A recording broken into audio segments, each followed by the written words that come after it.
What's going on, wrestling fans? Welcome into another edition of Near Falls with D Hall, a wrestling podcast. Today, it is my favorite episode of the year, my favorite project, the WPIAL Preseason Preview. So pumped up to release this to you guys. Just right off the bat, we're doing it a little bit different than we did last year. Last year, I had them all together on one. It was like 3 hours long. It was a lot. This year, I'm changing it up. Each single team is going to have their own little video, their own little episode of the pod. So you won't have to sift through all the other stuff. Super excited for that. We talked to all these different coaches, man. I had 30 guys come on from across AA and AAA, which shattered my goals for this year, which is awesome. So yeah, man, I'm just super excited to release this to you guys. It was a lot of fun. These coaches were open and honest. They had great insight, and for me, man, just to sit down and listen to these guys talk about what they're wrestling, there's not much better in my world. So without further ado, here is the WPIAL Preseason Preview. Thank you, guys. Love Jens. As always, brought to you by Switch Custom Apparel. Welcome to the Near Falls WPIAL Show, where Dial and Kaz are gonna tell you all the things you wanna know. Whether it's Trinity or Spencer Lee or Mr. Kurt Angle, just ask Vinny D. WPIAL, yeah, Ken and Mac for sure. They got the interviews to soothe your soul, because it's Near Falls in the WPIAL. Okay, joining me next on the call, we have Butler head coach Scott Stoner. How are you, sir? Good, Donnie. Thanks for having me on tonight. I appreciate the opportunity to talk about my team. Oh, I'm super excited to have you on, my friend, talking about the Butler Tornadoes. You're one of the ones I missed out on last year, looking back at the list of schools I had. And, man, you guys had one hell of a year last year. You guys were right there on the cusp. Some really, really good individuals. And, obviously, one of the best Butler teams I've seen in quite some time. So talk about that team before we ultimately get into the preseason of this year.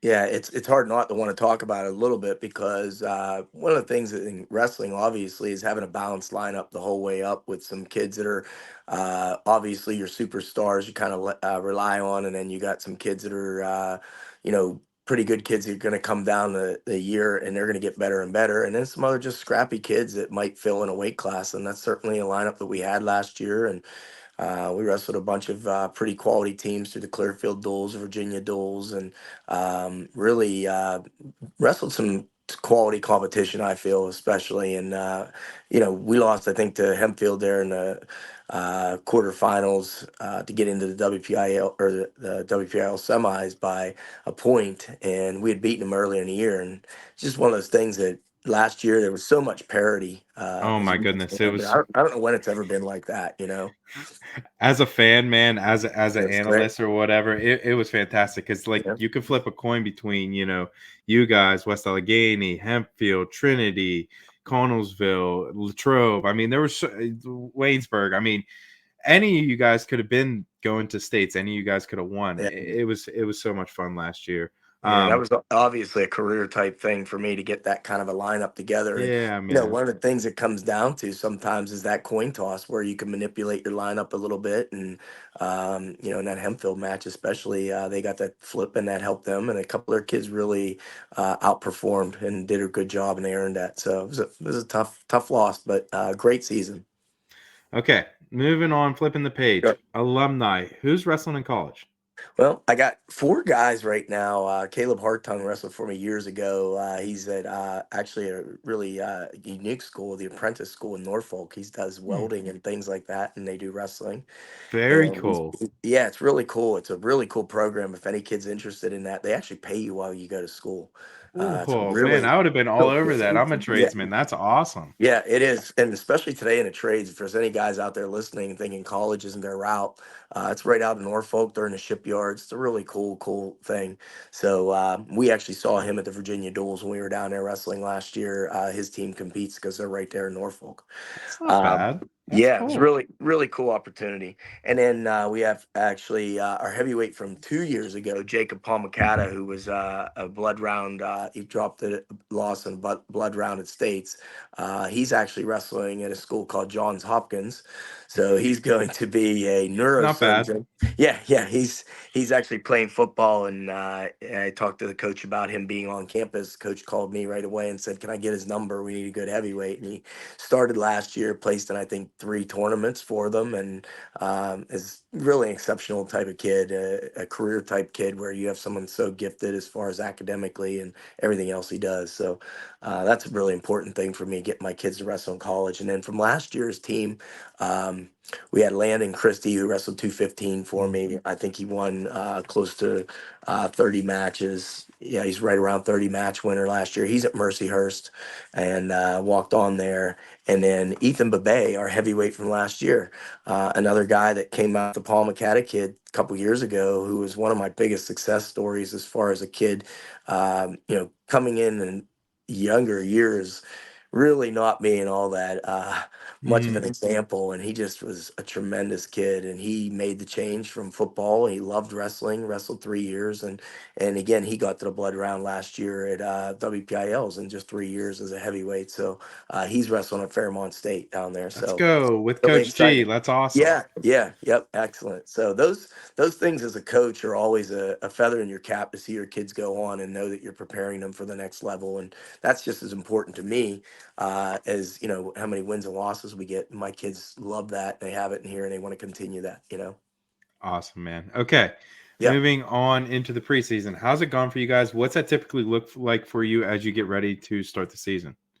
Well, we basically were doing some lifting and getting on the mats throughout the preseason, but throughout the year in the summertime, I have my club open downtown, and some of my really dedicated kids have been there, putting a lot of time in, so that's always encouraging. But through the preseason, we did a little lifting, a little drilling, and this year especially, I have a lot of new kids coming out, and a couple kids that didn't go out last year that were on a junior high team a couple years ago, they came back, so we get some individual time or a little bit of time during that preseason to really work on those kids and get them back in, wrestling mode Hmm. to fill some spots that we lost to graduation and things like that. So, first few practices, we're seeing a lot of little nicks and dings and injuries and things like that. That obviously, as kids get in better shape, they're going to work through those things a little bit. But they're I think part of the reason why we're seeing that is they're really working really hard, and I don't know that that's anything coming off of last year's successful season and expectations, or just they're a good bunch of kids, and scattered throughout my lineup that we'll talk about here in a little bit. We've got some high quality kids that I'm really going to be you know, g- depending on to lead the team. And then some kids that, I always get excited about the kids that come out that have never really wrestled before and how they may actually help out in that room and create that atmosphere, wanting to be there. This is a Mm. society that gets away from work as much as they can. And our wrestling culture and our community is something that, we have to hang on to, that people want to say, I'll do it this is easier over here. And we're going the other way, saying let's make it harder and let's make it something that we're going to develop and struggle a little bit and win because of it. So Oh man, that's good stuff, and that's a great way to put it, man. You're 1000% right, and ultimately, I think that's why some of the numbers are down because it's a softer world out there, and yeah, not so much political correct term, I guess. But for the next thing I got for you, coaching staff. Obviously, whenever I see you guys, you always have a ton of guys rolling deep with you. yeah. Um, Talk about your coaching staff and who's helping you out. Well, this is kind of a unique story because obviously I started coaching at Butler in 1993, and they only had a program as big of a school district as it is since '91, and they were awful. So the first couple years there, you're going to go into the WPIL, big school. You're going to wrestle in AAA. You're going to wrestle all these schools like NA, Seneca Valley, Shaler. Yep. They're Yep. just going to knock your doors off. And I think they were 3 wins and 23 losses, and those 3 wins were because of they got more forfeits than Quigley Catholic or whoever was Right. on Right. lineup at the time, and Eddie Driscoll down there. But my coaching staff over the years, I've assembled them, and I've had my assistant coach is Fred Powell, and that name is probably going to perk a lot of people up that know. He's basically a legend. He's in every major Hall of Fame there is. He was my college coach at the Rock, and basically took me from seventh on the depth chart at 118 my first 2 years to wrestling for a medal at the University of Iowa in 91 for a medal. So, but he's been a tremendous influence on my life. And those are the kind of things we bond with these wrestling, our friends and our brothers and our people that we look up to as coaches. But he's been with me for 14 years now, and he was an NCAA, two-time NCAA champ and Not U.S. bad. World, yeah, U.S. World team. He coached Coach Waller. So if Mm. you know Coach Waller, he was Robbie Waller was one of Coach Powell's So boys, and he Jack coached Bates. Coach Waller. That's Yes, saying yes, something. yes, it Okay. is, and I know he's a favorite. So Yes. Coach Waller or Coach Powell's there, and we've been together for 14 years. And I also have Alex Evanoff, who wrestled for me. He was a Butler kid. He had over 100 wins for me, one of my first 100 match winners. He wrestled at Waynesburg. He's a 4-year starter at Mm. Waynesburg for Coach Ron Headley down there. And then Blake Caudell, who's second on my all-time win list with like 130 wins. He wrestled at Eastern Michigan University under one of our Rock alumni, Derek Del Porto. He's been there for 5 or 6 years. Really quick foot speed and kind of guy. So those four guys I've either been coached by or I coached them myself. And then that trickles further down to my junior high staff, which is all Butler kids. Donnie Geibel's been with me for the longest time, and has done a great job of feeding these kids with fundamental basics. And I got a couple new kids this year that have wrestled and coached for me and a pastor with me. So it really is a very close knit community type program. I mean, we are up here, we're Mm. away, Yeah, you guys are, man. away. You Yes, are. yes. So I have a for camp up in Pymantooming, and every time I pass by Butler or through like Moraine, that area, I'm like, man, yeah, dude, I'm up this is there. up here. Yeah. So anytime anybody comes out of Washington County, and obviously we try to get teams on the schedule over the years that, are quality teams that are traditional type teams, and they'd have to drive up the next year. They were like, oh, I'm not coming back up here again next year. I'm like, it's like an hour and 10 minutes. What's the big deal? But that Yeah, we just do you that put the all the kids on the time. bus, right? Yeah, yeah. So, yeah, I'm pretty fortunate, and that's one of the things I think that any athletic program or any sport, you look across the board at teams that are successful or have any amount of tradition, and you've got a fundamentally solid foundation of coaches that are always there and want to be there and are doing it not for the money, as you can imagine. There's no money in this as far as wrestling, and you compare it to basketball, same length of season, but when basketball plays a tournament, they play a game on Friday night, and then Saturday's the finals or the consolation game. We're leaving at 5 o'clock in the morning on a Saturdays, and 2 nights and staying in hotels. My team stayed in hotels 4 nights last year, on our regular tournaments. So it's just great to have our coaches together and this kind of staff. It's really been something I've really been blessed with. You touched a little bit on your team. You touched a little bit on those seniors, or not necessarily seniors, but guys you're leaning on. Who are some of those guys?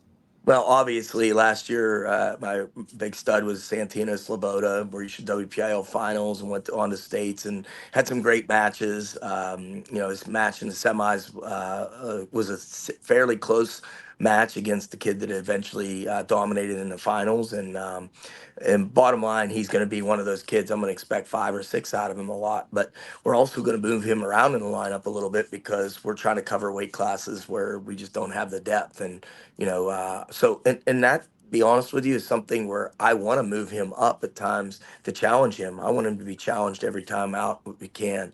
And kids like him, at times, coaches will try to move away from you and forfeit. So, unfortunately, at times, so that doesn't help him. So I'm going to weigh him in at 13 and wrestle him at 20 at times. But he'll be one of those kids.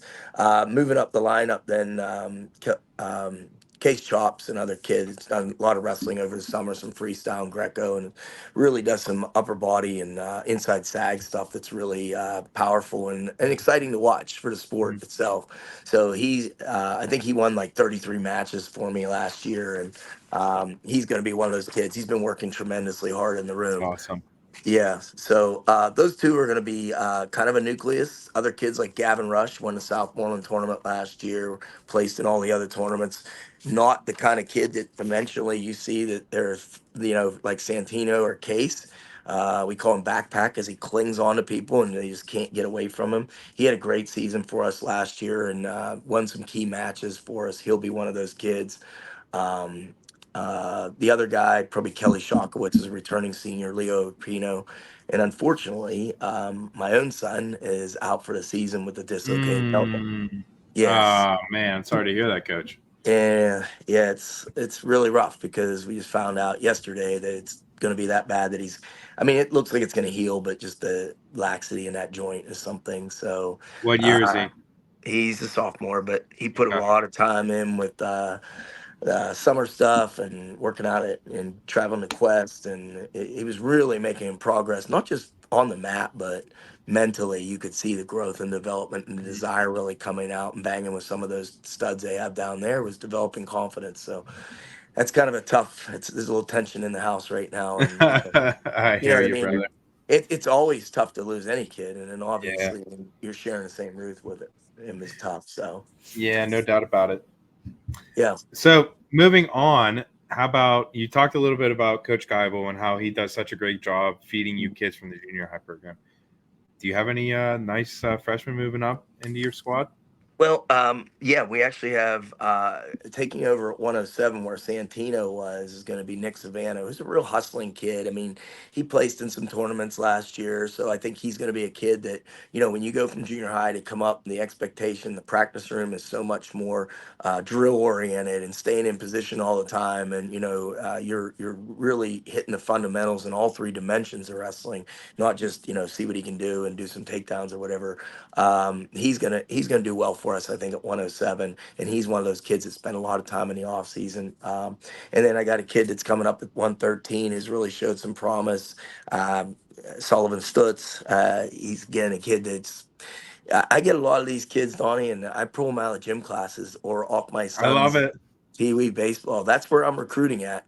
I'm definitely recruiting. I one time I turned into my athletic director Tim O'Malley, who was head of the WPIAL at the time, and I said, "Hey, I gotta tell you, I gotta turn myself in. I'm actively recruiting this kid." And he looked at me. He looked up over his bifocals at me. He's like, "Stoney," and I said, "He's in my seventh period, and he looks good. He looks like an athlete, and he can drop his hips, and he can move." And so that was my, Here's the my question. Hold on. How did you know he could drop his hips? You're a gym teacher then, huh? yeah. Okay. I've been Okay. phys ed here at Butler for 31 years, Okay. and Okay. one of the things actually I Oh, so moved you to, cheat. You get to see all these kids' athletic ability. That's not fair. or lack of it, Right. is much more of a place. I'll tell you, and being in my building right now is 6, 7, 8. When I first went there, it was ninth and Hmm. 10th. And the level of fitness and the level of athleticism in our kids, the minority of kids, there's hardly anybody that it just has athleticism and they're not on some sports team. Some kind of a league or a youth program or something used to have just kids that were just there or they were tough farm kids. And Right. man, it's few. And but that's why I don't teach at the high school. I transferred down when my old assistant coach, Bill Milan, who's our athletic director now, I coached him at the Rock for 2 years when I was a GA there. He went to AD and I was at the high school. I went back to the intermediate to be with those younger kids and to have phys ed and take them into the wrestling room and teach them. And I'd get big teams, but now principal doesn't want to let me do wrestling because too many injuries. And Mm, it's well done. It's from a teaching standpoint. I'm doing right. lead up skills, but it's something that I recruit a lot of kids out of classes. So some of these freshmen I'm talking to you about, I've at one point or another approached their parents or done something to bring them out. And most of my kids come through Butler as my coaches are. I've had my hands on them for a number of years, and doing that even now through my club downtown that we have. That's a nice feeder program for us. Yes. Yes. That's awesome, man. Okay. Next thing I have on the docket, Yeah. goals and expectations for this team. You obviously talked about last year being one of the best years ever for Butler.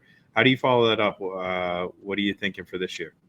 Well, obviously, coming off that and looking at that balance as we talked about before, I'm a little hesitant to say that I think we can do some of the same things, but in years past, I've had lineups where I went into the season and I did not see the talent, but if I can get into their heads and have them believing in things and develop a nice attitude where they want to wrestle harder for themselves or for the team and for the program rather than themselves at times, I'll get a lot of those kids that are lack of experience or maybe filling in a weight class or something to achieve. And I'm not a big prognosticator. I tend to think that, I'll see what happens. I obviously have aspirations to win another section title and work towards that level. And I push that into the kid's head. So, if you always put the expectations high, then, what's going to happen? You're going to aim for that and have that goal. And I think that's always important. So I wish I could tell you, we're going to win this or that. And that's in my mindset. But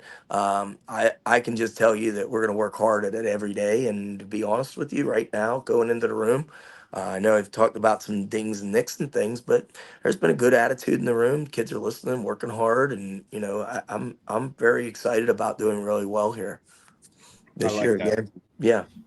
All right, all right. Last couple things I have before I leave you go.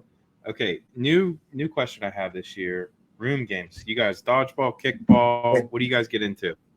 Well, there's been a number of games over the year that have come to play. The Hard Tongue kid I told you he's my Storm and Mormon. He was a Mormon fellow, and he's a unique character. He was one of like 12 kids. I think his brother played Okay. football.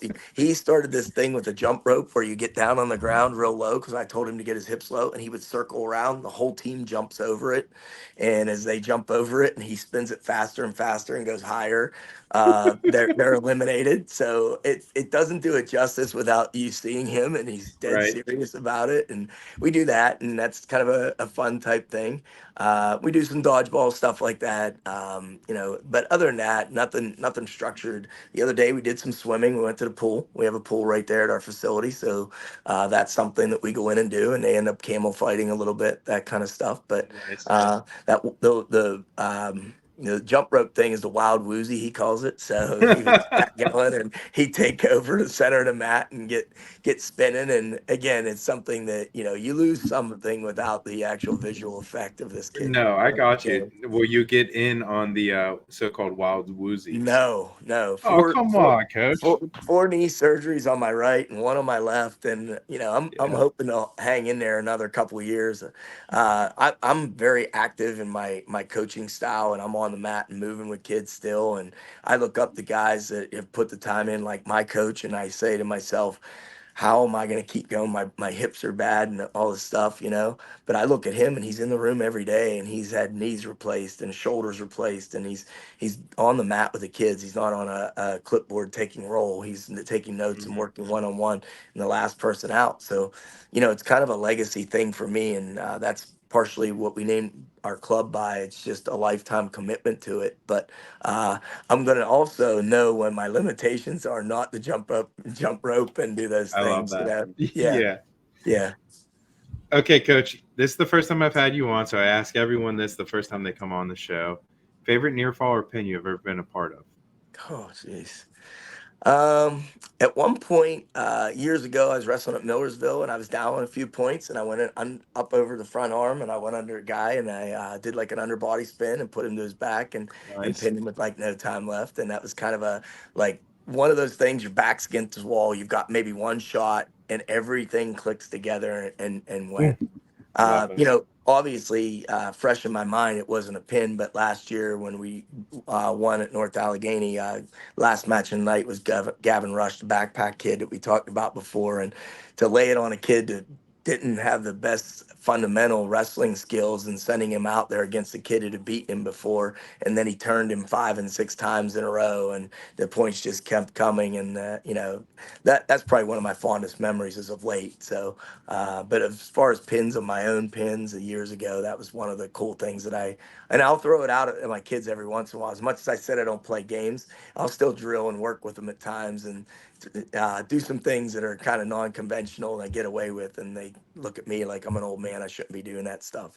So yeah, Yes, I for still sure. I still love it though. I mean, I love everything Yeah. about it. The pressure gets to you at times because again, I take it very seriously to develop all my kids as a team Mm, and to make them understand that although people talk about wrestling being individual, I don't think of it that way. I think when you go out there, you have your community on your back, your parents on your back, and you're carrying the weight of other people, and that's a true warrior type spirit, and that's what I try to project to those kids. And that pressure sometimes, gets to you because you don't want to fall short, you don't want to make a mistake, or you don't want to under prepare people. So um, that's basically my thought process on that. I like it. Okay. Social medias. How can we follow you this year? We're on Facebook, Butler GT Wrestling, and that's something that we've set up for a while. Yeah, it's Butler GT Wrestling, and then I'm on X, I guess it is now, at GTW Coach, and Okay. that's basically how you can pick up on our stuff. And you can visit our website, and we have stuff throughout the year. We do a lot of extra stuff, Donnie. We run like 6 tournaments out of our small I do. I intermediate. see you guys always have something going Yeah, on. It's awesome. yeah, yeah, and that's something that I think that any coach, you try to go out and win matches and things like that. But I think you need to wear your label and program through your community. And we have a small gym, and that's where our intermediate, where our wrestling room is, and I'm stationed out of there, and it's basically my gym. Uh, so we run all these tournaments, and we want people to know it's a wrestling community, and we draw people in, and the expectations are there. But we do stuff like spaghetti dinners. We do person bashes with the football. We do golf outings. Those are all kind of like community things that I think draw people together in a day and age where it doesn't seem like any of the things that used to be there in your local communities, your recreation facilities and things like that are around anymore. You know, so Absolutely. that's yeah. So they can follow us on Butler GT Wrestling on Facebook. Okay. Anything or anyone you want to shout out before I leave you go? Yeah, I think I'm good. I appreciate being on, and I'm looking forward to a great season, and hopefully we keep everyone healthy and get everyone down to weight classes, and we'll give it everything we got. That's for sure. No doubt. And I'll see you out there at some of these tournaments, I'm sure. Yeah. Yep. Great. Thanks for having me, guys. Appreciate it. Appreciate you. Okay.